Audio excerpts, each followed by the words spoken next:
E seguimos aqui na Carreta do Agro pelo Brasil e agora eu converso com Joaquim Leite, ele que é administrador e ex-ministro de Meio Ambiente. Muito obrigada pela sua presença. Obrigado pelo convite. Joaquim, a gente começa falando sobre crédito de carbono.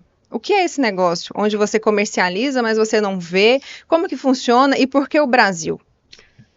Vamos tentar explicar de uma forma simples o que é o crédito de carbono, o que é esse mercado de emissões. O mundo começou a se comprometer com redução de emissões, historicamente, esse tema surgiu em Estocolmo, em 1972. O mundo, preocupado com as emissões de gases de efeito estufa, especialmente combustíveis fósseis, entendeu que tinha que reduzir essas emissões e conseguir uma neutralidade climática. Não significa zero emissões, mas você tem que estar compensando as emissões para estar com uma neutralidade. Alguns vão emitir, outros vão absorver, e isso vai ser neutro, o volume de gás de efeito estufa jogado na atmosfera. O objetivo global é que até 2050 isso aconteça.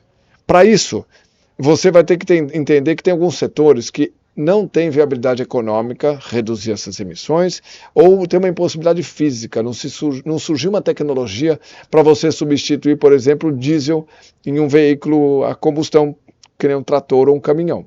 Então, como que a gente vai fazer isso? Olha, vamos criar um mercado de carbono? Se eu não consigo reduzir as emissões no meu caminhão, eu vou compensar alguém que reduziu mais do que eu. Então eu faço um projeto de redução de emissões, então eu reduzo na troca de um forno numa siderurgia. Eu vou lá e reduzo as emissões na produção de 1 tonelada de aço. Eu gero um crédito de carbono disso. Por quê? Porque aquele forno não ia ter viabilidade econômica se eu não pusesse a receita do carbono, a receita de venda de carbono. Então o que eu faço? Eu troco aquele forno, pego essa receita de carbono e pago o novo forno, e alguém que não conseguiu reduzir, que está lá com o seu caminhão, compra para compensar.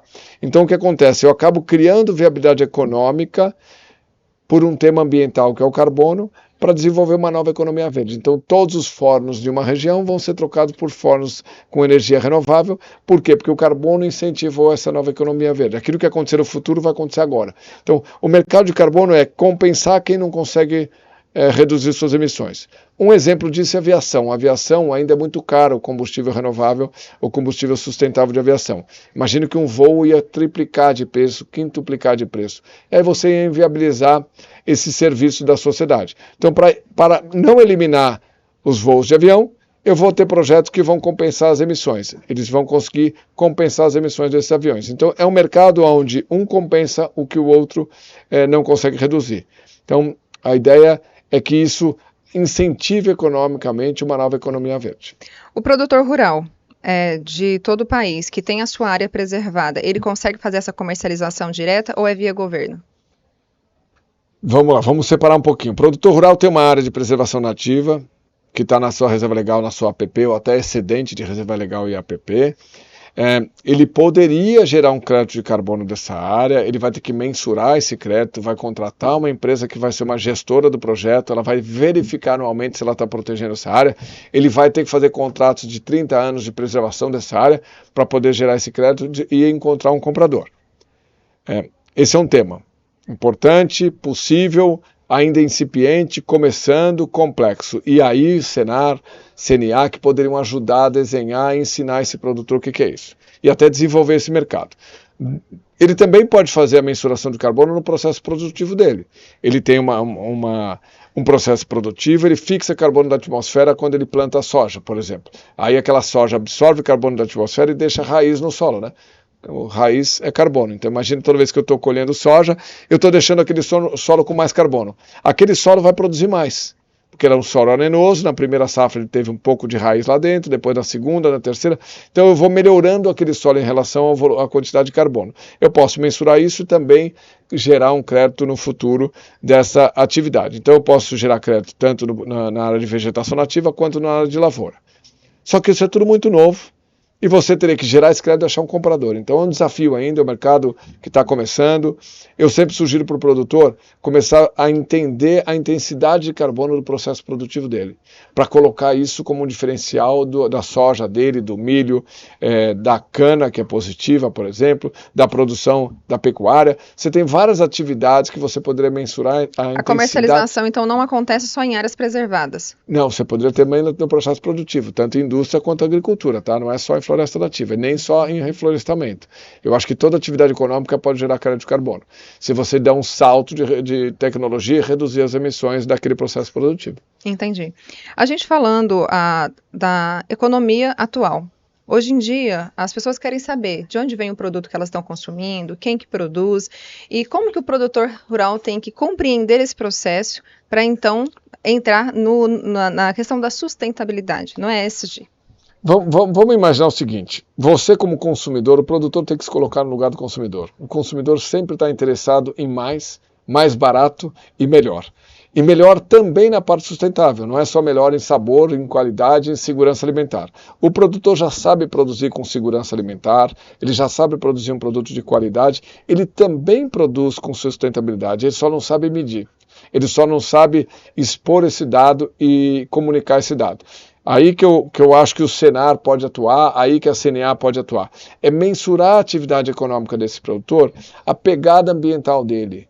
Quanto que ele protege de biodiversidade, quais os animais que tem na floresta dele, na vegetação nativa dele, no cerrado, na caatinga, na Mata Atlântica. Você tem muita atividade agrícola que está muito integrada com o meio ambiente e com a natureza. Então, como mensurar isso? Como expor esse número? Como diferenciar esse produto? Menos defensivo é importante? Claro que é importante, é mais resultado para o produtor e é uma pegada ambiental melhor. Então, toda vez que você produz com mais precisão, e eu chamo atenção não mais para agricultura de precisão, é o manejo de precisão. A agricultura de precisão é uma fotografia. O manejo de precisão é uma inteligência artificial me falando o que eu tenho que fazer naquele momento, naquele instante. E essa inteligência artificial vai falar a mim e aos equipamentos. Então você vai comunicar com os equipamentos que vão fotografar aquela área, transformar aquilo em inteligência e dar um comando para aquele equipamento. Então eu vou controlar tudo isso. Vem uma revolução nesse manejo de precisão, e esse manejo de precisão significa menos recurso natural para produzir mais. E aí mais na segunda safra, mais no plantio direto, tudo isso é a sustentabilidade do agro. O produtor já faz a sustentabilidade do agro. Ele às vezes não sabe o que ele faz. Precisa ser mensurado, e reportado e comunicado. Divulgar. E aí a gente entra numa questão, o seguinte, eu estive agora, no final do ano, na COP28, que aconteceu em Dubai, e como compreender o seguinte cenário? O Brasil, ao mesmo tempo que ele é o celeiro do mundo, nós também somos o pulmão do mundo. Então, como conciliar desenvolvimento econômico e sustentabilidade? Uma nova economia verde. O Brasil é uma nação verde. O Brasil, por características naturais e econômicas, já é uma nação verde. O Brasil será a primeira nação do mundo, a primeira grande economia a crescer e preservar o meio ambiente e melhorar o meio ambiente por características naturais e econômicas. Naturais porque nós temos aí 66% da área de vegetação nativa preservada, metade disso em área privada dentro da fazenda dos produtores rurais. Você tem um sol numa intensidade ideal, que não é um deserto, então você tem muita energia, você tem um volume de água, que é a fonte renováveis de água doce que o Brasil tem, 3, 4 vezes maior do que China e Índia, que também isso é importante. Você tem uma vasta costa com 11 mil quilômetros. Essas características vão mostrar que o Brasil é, sim, uma nação verde, que pode produzir mais com uma pegada ambiental positiva.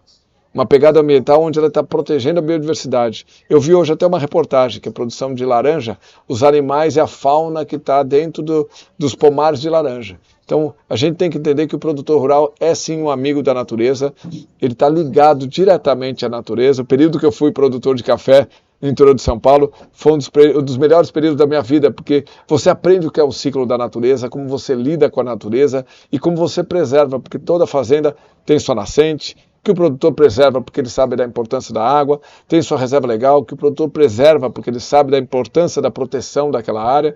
Então, o Brasil vai ser sim um exemplo para o mundo, já é um exemplo para o mundo, só precisa pegar esses dados e fatos e comunicar melhor. Certo. Para encerrar, eu queria que o senhor falasse com relação às políticas públicas aplicadas né, nesse setor, na questão da biodiversidade, da preservação, em termos gerais. Você que já esteve lá, eu queria que você falasse um pouquinho das políticas que você acha importante serem aplicadas. A política importante que o governo deve aplicar é uma política de incentivo à nova economia verde.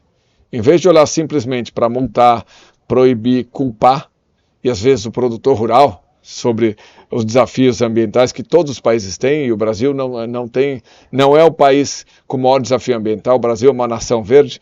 Você tem que incentivar essa nova economia verde, incentivar energias renováveis, incentivar a energia solar, incentivar o biometano. Você vai substituir combustíveis fósseis por resíduo da agricultura, você vai transformar o resíduo agrícola em biometano, você vai pegar o etanol e transformar em SAF, querosene de aviação sustentável, que é um combustível para os aviões que não emite gás de efeito estufa. Tem diversas rotas que o Brasil e a agricultura, e importante, integração, lavoura, pecuária e energia. O mundo tem que enxergar o Brasil como um grande fornecedor de energia e comida segura e barata e energia limpa e acessível. Esse é o Brasil do hoje, esse é o Brasil do futuro. Joaquim Leite, muito obrigada pela sua participação. Obrigado pelo convite. E continue aí que a gente volta já já com mais entrevistados e assuntos super interessantes.